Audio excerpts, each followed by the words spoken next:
What is going on, everybody? Welcome into another edition of the Daily Energy Newsbeat Stand-Up here on this gorgeous Monday, March 20th, 2023. As always, I'm your humble correspondent, Michael Tanner, coming to you from an undisclosed location here in Dallas, Texas, joined by the executive producer of the show, the purveyor of the show, and the director and publisher of the world's greatest website, energynewsbeat.com, Stuart Turley. My man, how you doing today?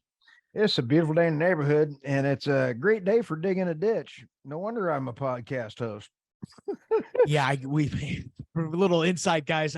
We log into the show, we record the base via Zoom, and Stu's got the Theragun just all over him. So it must have been a rough day as we record this actually on Saturday, before the possible bank run. So if you're listening to this and there's a current bank run going on, may the force be with you. We'll see what happens, but we will cover everything that's happened in the last couple of days. Stu has a tremendous lineup for us, but we will begin talking about Norway. The first article we have is, how does Norway export its natural gas, but more importantly, to who? Next, we actually have something that we ran on our Substack called Iran-Saudi approachment or reapproachment will deal a death blow to the dollar. The petroleum will reign supreme, supported by the oil dark fleet. That was authored by the one and only Stuart Turley, so you know it's doom and gloom. Next, Exxon's Texas plant is likely to be the last major U.S. refinery project. This is, I think, a critical story. The 250,000 barrel a day addition to the Exxon factory down in Beaumont possibly might be the last we get in the refining sector. So Stu will cover what that means all around next. This is my favorite article that we'll cover. Goldman Sachs no longer sees oil reaching 100 this year. I will save it all for that segment next. Top Biden advisor says U.S. won't rush to fill the petroleum reserve. This is actually extremely weird. So Stu will cover what that means. I mean, I thought they had publicly agreed to do it at 71 or 70, I think. So it'll be interesting to see what dives in. And then finally, the news that everybody is talking about, breaking news here on this Sunday. But everybody on Saturday or on Monday is dealing with the fallout. UBS agrees to buy rival Credit Suisse for a little over $2 billion. Stu will deal with that breaking fallout. He'll kick it over to me. We'll just quickly cover what's going on in the oil and gas markets and mainly try to make sense of what's going on going forward. Guys, before we begin, check us out online, www.energynewsbeat.com. All of the stories we're about to cover are courtesy that website. You can hit the description below and see all of the different articles, and you can also check out the timestamps if you're interested in just hopping around to certain segments. We hit all of that coming up. Hit us at dashboard.energynewsbeat.com. It's our data energy news combined. Get it while it's still here. You never know what might happen to it. So please, dashboard.energynewsbeat.com, energynewsbeat.com. Stu, I'm out of breath. Where do you want to begin? I'll tell you what, I love Norway. And let's start at Norway as we go across the pond. How does Norway export its natural gas, but more importantly, to who or to whom, depending if my aunt is talking to us. So if you talk of Norway, they exported more than 120 billion cubic meters of gas in 2022 via pipelines. There is a pipeline system that's put in there that's been going on for 70 years. It's just amazing. And Michael, as a side note, you and I talked about Norway 2 years ago shutting down their gas. And boy, they have had a change of heart there. So who receives Norwegian gas? They also have only one export facility for LNG. So it's all pipeline. And the pipelines are connected to 7 receiving terminals. Britain and Germany each have 2, and Belgium, Denmark, and France all have 1. That's significant for a complete infrastructure. And the link that's in here goes to the gas, the pipeline system is on the government, the Norway government site, and it is worth going in and taking a look at that. It comes from the North Sea as well as the Norwegian fields online. And it's amazing when you take a look at how much the system can deliver. 6.5 billion cubic meters of LNG per year. That's just of LNG. It's And it says in the article it's only 5% of the Norwegian gas exports. I mean, low key, Norway's probably loving what's going on internationally right now. They probably hate the war in Ukraine, but the fact that they're now the chief exporter among all of these European countries, and they're filling up and they basically have unlimited demand for Norwegian gas. I mean, low key, they probably like it.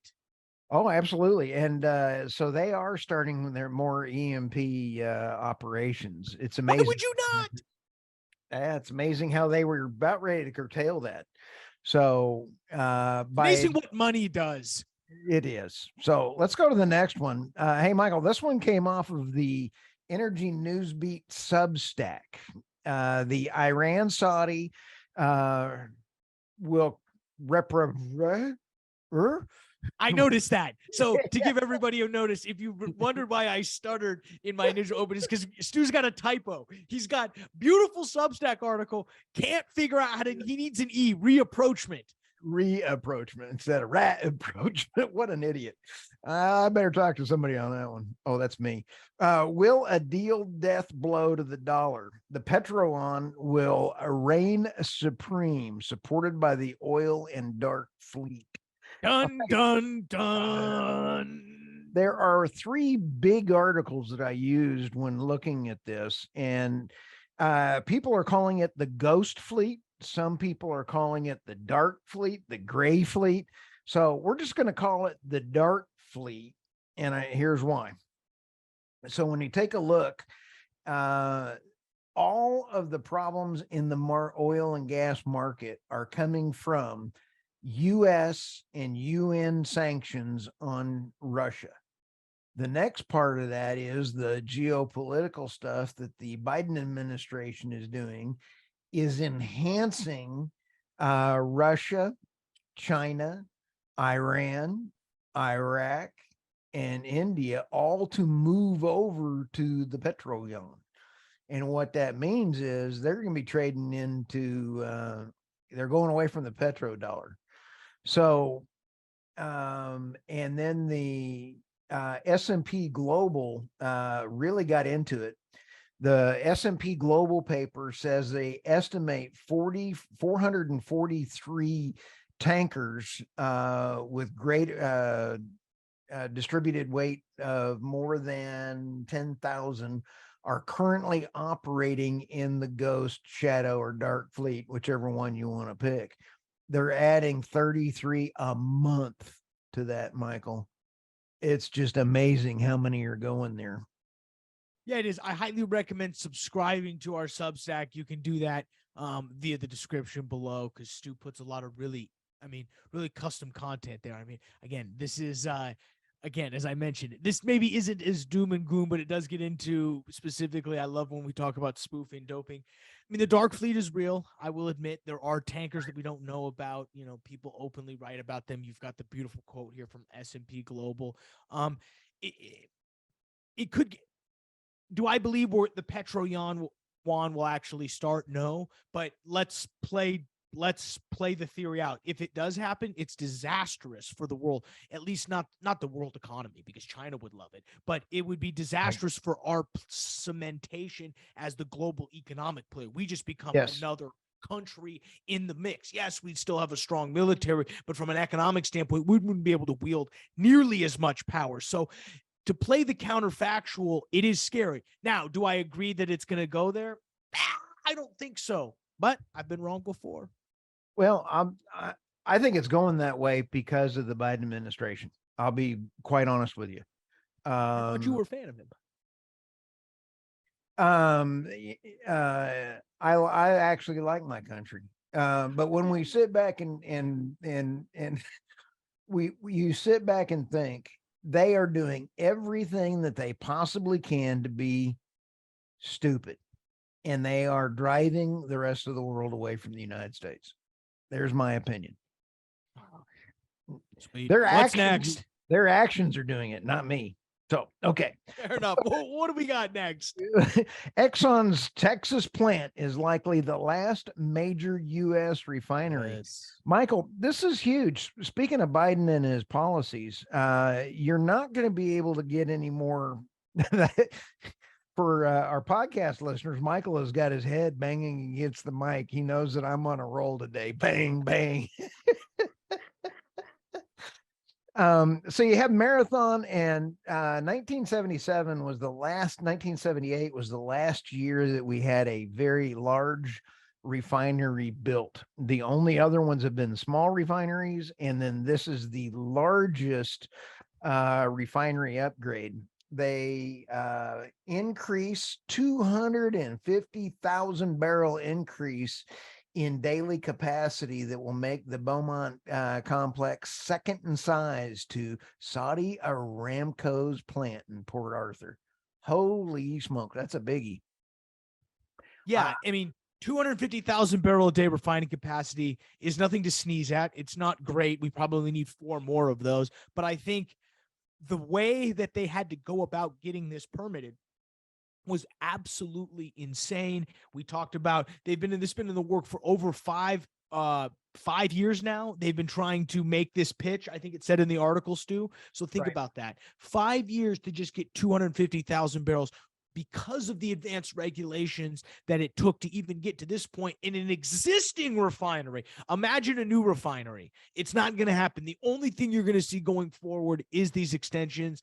It's, you know, regulation through legislation. Stu has talked about it again and again and again. And this is another unfortunate example that he's right, as much as I hate to say it.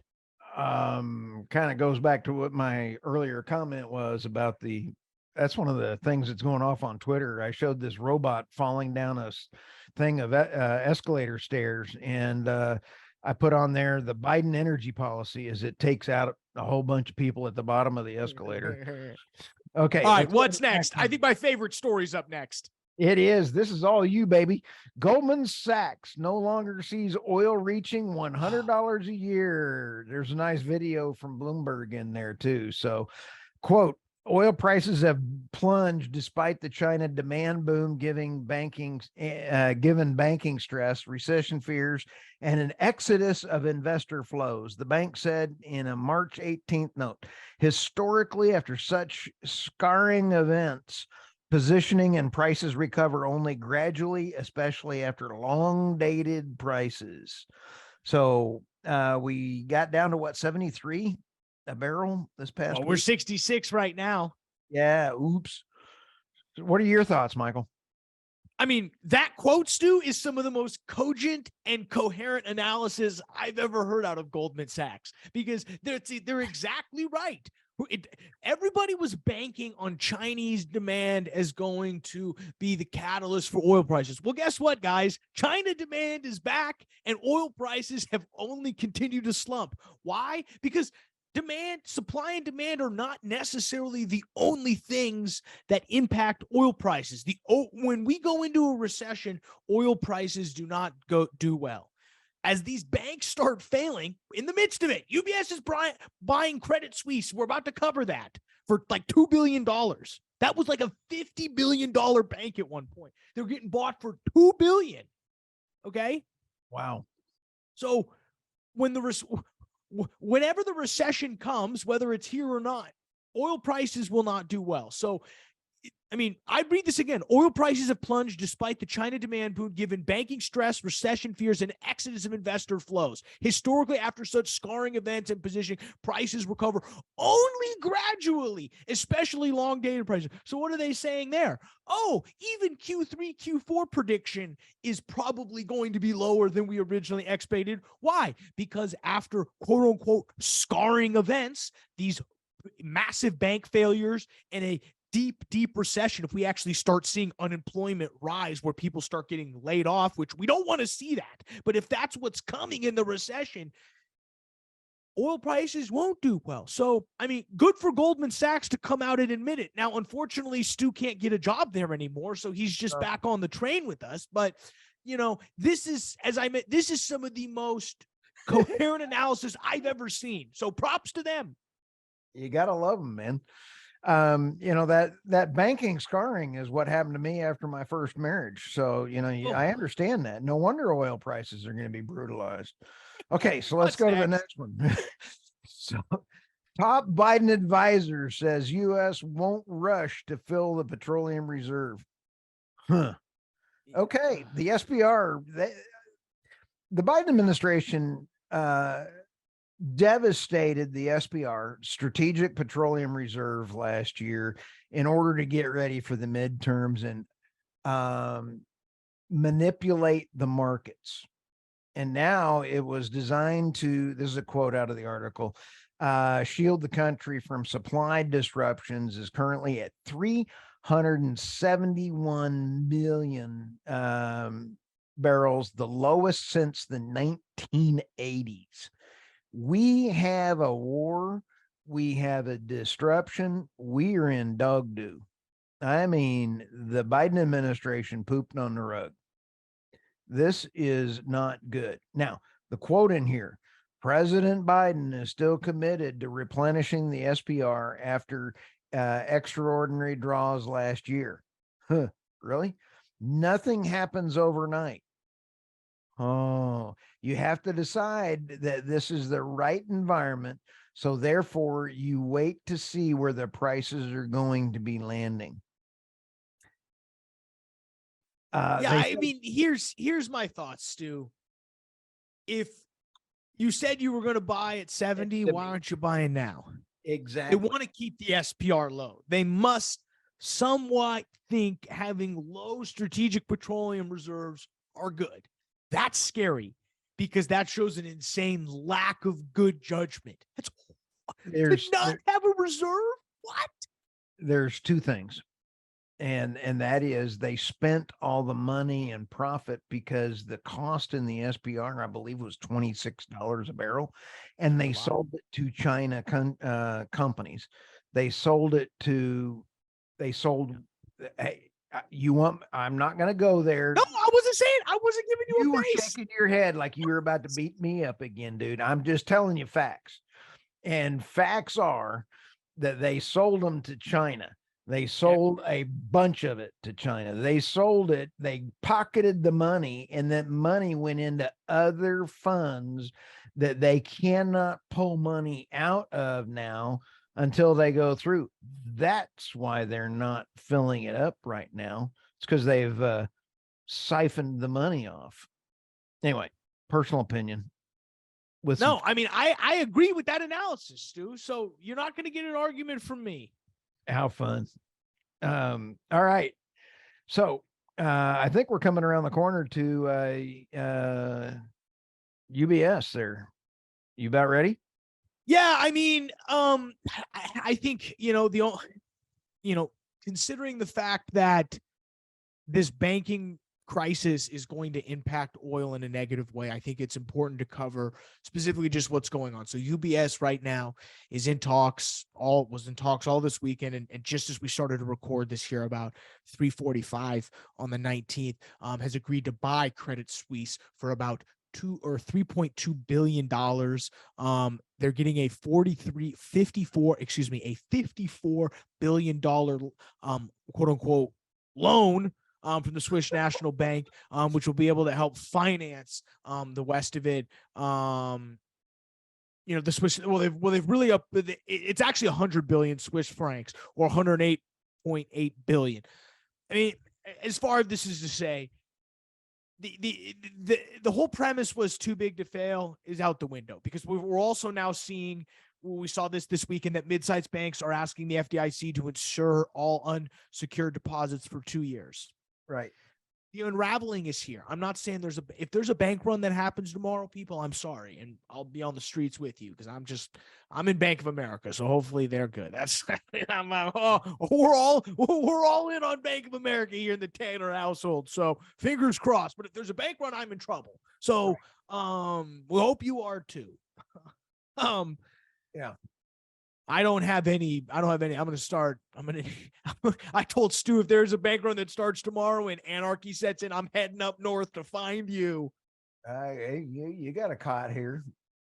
I just got gas today. I'm no kidding. I got gas today, kind of thinking like, if tomorrow comes around, I can at least get up to Stu on that full tank. There you go. So what are your thoughts on all this?